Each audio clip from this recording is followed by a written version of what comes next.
Passo a llegir-vos la proposta.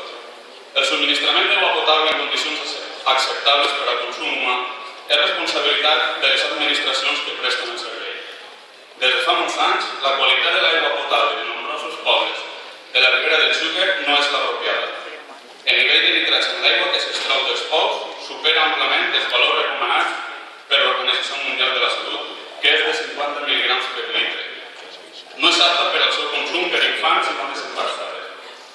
Més de 200.000 habitants de 15 poblacions es veuen afectats per l'elevada concentració de nitrats. La situació s'ha agreujat els últims mesos, amb l'aparició de plaguicides a la xarxa d'aigua potable dels municipis de Carcaixent i Llaurí, amb la conseqüent prohibició del seu consum per al seu veïnat.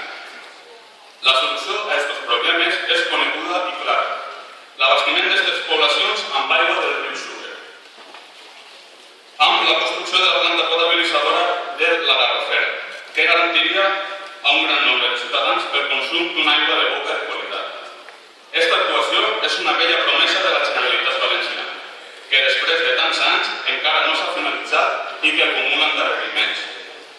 És per tot això que el Congrés Nacional del Bloc acorda instar a la Generalitat Valenciana a realitzar de forma urgent les actuacions necessàries per posar en funcionament la